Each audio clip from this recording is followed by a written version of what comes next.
Welcome back everybody. In today's tutorial I'll be showing you how to create the glow glitch shake effect. So yeah, let's hop straight into it. Once I have my clip right here, I'm going to add a new adjustment layer towards the end of our clip. Separate it. First effect I'm going to add is S_shake. I'm going to zoom in on our timeline. I'm going to put the amplitude at 2 at the start.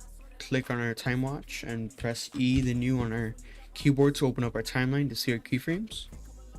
Then I'm gonna head towards the middle, about right here. Then I'm gonna put down our amplitude to 0.320. Then I'm gonna highlight our 2 keyframes and press F9 or F9 on our keyboard to easy ease right here. Next, I'm gonna head towards the beginning of our clip. Head to Y shake, Y band amp. I'm gonna click on our time watch again. I'm gonna increase it to 487.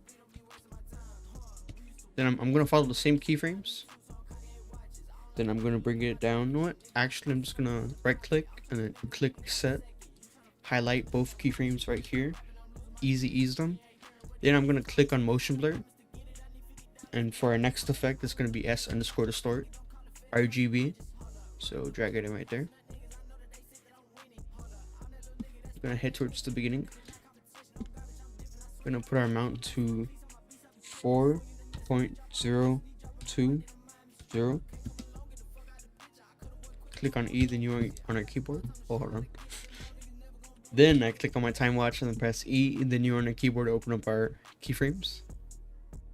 Then I'm gonna head towards 25% of our adjustment layer, so about right here. Put it on 0. And I'm going to highlight it. And let's see. I might mess around with the blur lens a bit. Maybe decrease it.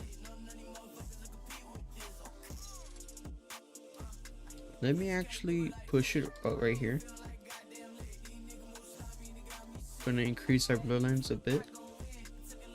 Yeah, that looks pretty good. This one's after that. The next effect I'm going to add is radial blur. I'm going to put it on zoom, then quality on high. Then I'm head towards the start. I'm going to put it at 20.5. Click on our time watch once again. Head towards the middle. I'm going to put it on 0. I actually might push it out a bit more. Highlight our keyframes and F9 and easy ease them. Actually might bring down a shake a bit so it prevents this clipping. So I might just bring it down a tad bit. I think right there is pretty good. Yeah. And for the final effect I'm gonna add is S_ultra glow. Before I show the final settings, if you guys can, if you're enjoying the video, you're learning so far, make sure to subscribe, like, or leave a comment. And yeah, I'm gonna head towards the start, about right here. Go down to threshold. I'm gonna put on 0.1. Oh, that's really bright. But yeah, then I'm head towards the middle of our adjustment layer. Put it on 0.96. I'm gonna highlight and press F9 on our keyboard. Let me see. Yeah, and that is all the effects you'll need for this effect. And yeah, this should be your final product.